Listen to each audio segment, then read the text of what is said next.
This is stupid to me. You're the Giants. Go get a star. You need a star. You need a superstar. Go get him. His name's Juan Soto. Go get him. Now let's get to the Giants. Hate to be, what is it, the bearers of bad news, but the Giants are also potentially taking a little step back from their $206 million payroll from last year. So reports out from The Athletic that they exceeded the luxury tax threshold for the first time since 2018 this past season. And guess what? They didn't make the playoffs. They weren't happy about it. So it sounds like there's going to be a little bit of a tightening up, perhaps 30 to $40 million, it says here in the article. And that maybe guys on their team could be in play for trades to trim some payroll as well, like Lamont Wade Jr., Camilo Duval, Mike Yastrzemski. They still anticipate making significant roster improvements through free agency and potential trades. But it sounds just like we said with the Cubs, like a Juan Soto sweepstakes is kind of off the board for them already. And Why?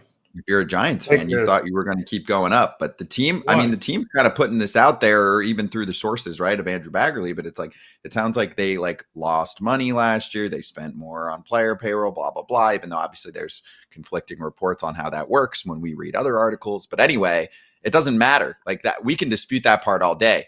The fact is they're likely not going to suddenly be a $250 million payroll. They're going to be in the 200 range, maybe lower than that. And AJ, that puts them in a position to just do cute things in the offseason, not big things. And why did they sign Matt Chapman? Why you sign Matt Chapman to the deal you signed him to? What? Why sign him to that deal? Why not just wait and then you say like, "Whoa, man, we signed Matt Chapman to this, but we caught like this is stupid to me." You're the Giants. Go get a star. You need a star. You need a superstar. Go get him. His name's Juan Soto. Go get him. Right. Also, why do you bring in Buster Posey and say we're cutting $50 million for your payroll? Like that doesn't make any sense. The fans were excited. Buster Posey's coming back. And you know what I'm most sick of more than anything, Scott and Eric? What? Why do we keep talking about teams cutting payroll? They have money. Stop it. Stop cutting payroll. All we hear about from MLB is all the time. Greatest attendance ever. Most watch this. Most watch that. This is up. This is revenue is higher than ever. And every team wants to cut payroll except for like the Mets. Why? I'm tired of hearing about this. Go spend the money. Make your fans worth it. When you up ticket prices, go find better players. I think this is fake news. I'm not saying Really? Andrew Baggerly isn't reporting what he was told. I'm saying it's fake news because why would you give Buster Posey the keys to the Lambo and say keep it under 25 miles an hour?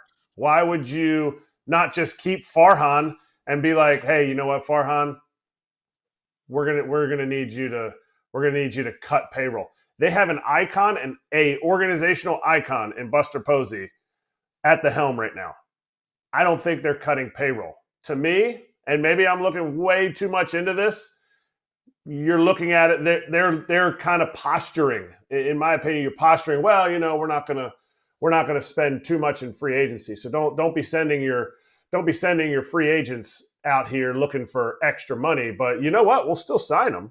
Like Matt Chapman wasn't even signed last year. He was signed at the end of the season. They didn't just all of a sudden have this come up. And talking about the other part that I feel like is fake, Lamont Wade Jr.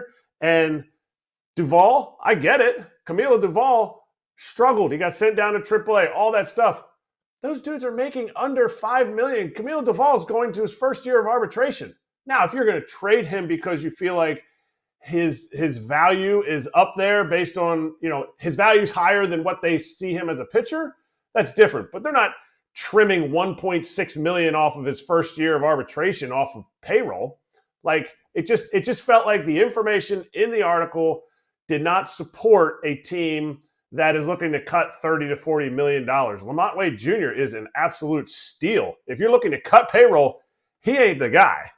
Yeah, it's probably to be an asset and to be able to fill something else, right? And say, hey, we've got this guy, and you just have to start shuffling the deck. That's what the Mariners do when they're held back and they have to reshuffle the deck constantly, but kind of keep the payroll in the same range. It's a real thing. I mean, it shouldn't be for San Francisco. And also when I looked, I was like, damn, they hadn't been that high in this long, and it's only 206. Like 206 is not that high of a payroll for 2024. You know what I'm saying? Like they finally went back over the luxury tax for a team that's in a massive market, and now they're all by themselves too. I get it. The A's are going to be in Sacramento, but ultimately plan on leaving. Like this team has a major foothold. Their attendance was up. They're saying that the money wasn't the same though, because they did like ticket bundling packages and stuff like that. Also, a really good way to make money, AJ, make the playoffs and have playoff home games. It literally makes up for all of that in 5 seconds. If you have like 5 playoff home games, it makes up all of the crying that you're doing. And I get it. Like we're definitely looked at as what? I heard this yesterday. I'm in LA right now, right? And I saw a bunch of people yesterday in LA. Take a guess at the amount of money the Dodgers made off just Shohei Ohtani last year. In advertising dollars, or like getting the extra marketing deals? Just the extra money they got from just the Shohei Ohtani signing. I'm going to say $48 million. $82 million. 120 is the number I was told yesterday. $120 million they made just off. They paid him $2 million this year. They made $120 million. You telling me if the Giants don't go out and sign Soto, they can't sell 1 million jerseys of Juan Soto in orange and black Halloween time, right? You go out and do this. Shohei Ohtani. Now I don't know how true this number was, but I was told from a pretty reliable person. 120 million they made off Shohei Ohtani last year in endorsements, sponsorships, whatever you want to call it. Think about that number. Wow. Now, granted, Shohei is one of a kind, but there's Soto's I guess the next best thing, right? Sure. Yeah, I mean he's not nearly the same on marketability. No, but if you sign icon. Him, but let's say you sign him to whatever you want to sign him to, and he makes $50 million a year, and you make back 30, 40 million of that. That's a $10 million a year player. I mean, that's a great bargain for these teams. I just don't understand, why teams don't look at it like that. Instead, they want to look at it like we're losing. Every team's losing money. If every team was losing money, then every team would be out of business. Let's stop with that narrative, please. Correct. And they would all sell too. So it's fake. It's just fake. They say that, but I do believe the story because this is the same source that said that, Farhan was going to be out and Posey was going to take over and he was going to be involved in this Matt Chapman deal. And he was, but then you see this news and man, Giants fans are freaking out right now. Our friends at The Athletic, Patrick Mooney and Sahadev Sharma, who are also our teammates at the FT Network and host Northside Territory, they're insiders. They're all over it. Okay. So they said that the Cubs and Jed Hoyer do not intend to deviate from the course of the long-term plan and essentially saying they're out on the big boys, Soto, Corbin Burnes, and that they can do a lot of damage with trades and I guess more of the mid-level signings. And we'll get one of them on soon to really do a therapy session. But am I missing something? What's the plan? Is the plan to be an 82-win team every year and finish strong? I don't understand it. They're the Cubs. They're the Cubs. I mean, listen, there's someone that lived in Chicago for 8 years, played in Chicago for the weak underlings, the little stepchildren of the Cubs, the White Sox, right? They were always the team that would go out and make the big moves, and now they're not making the big moves. And look, since 2016, yes, they finally broke the curse. They won the World Series. They've added a hotel they own. They've added all these restaurants that they own. They've added this big area where they do concerts that they own, all this stuff. And now they're spending less when they're making more. It doesn't make sense to me. Listen, Ricketts family, he bought the team for like $400 million about, 12, 15 years ago. And now it's worth like $2 billion or whatever the numbers are. It's some crazy number. I mean, let's go spend some money, make the Cub fans happy and go try to win with big name players. You just saw the Yankees and the Dodgers. They're in the World Series. Why? Because they spend and they were in the World Series. That's how you got to do it in today's game. Yes, it's cute when you can develop, but even a team like the Astros, even the Cubs in 2016, they had to go out and get Lester. They had to go get Lackey. They had to go get the big name guys to finish it off. Well, it's time for them to take the next step. And if you're not going to spend on the big boys, then I don't know what you're doing. Maybe they don't believe it. Maybe they don't believe that they're ready in the next step. But you can't sit there as a front office of the Cubs and try to sell to Cubs fans who are ravenous that, well, we're going to stay the course. You can stay the exact course. You can build for the future while still investing in the present. There is an opportunity that you have, and maybe they don't believe it. Maybe they think they have too many leaks in the end of their rotation. They have too many leaks in their bullpen, and their offense isn't quite consistently there. I would disagree. I think they have a lot that is a lot of pieces that are established there, and they've kind of gone in, like, to me, push it the rest of the way. Just because you spend in free agency does not mean that, oh, you know what, we're hamstringing our prospects, our youth movement. No, you're not. That's what everybody should look at for what the Dodgers do great is they're still investing in their player development and they're still getting players out of it. You can invest in free agency. You brought Cody Bellinger back, not because he's got a nice smile, because you think he could be part of your future. You can't invest in him and say, he's the superstar that we needed. No, you still have to go in on that. And I'm so surprised that they said this. Well, Cody Bellinger brought himself back, first of all, because he had the player option. So yeah, but what's the point to saying this? Last year. I know. Right. My question is, what's the point to saying this?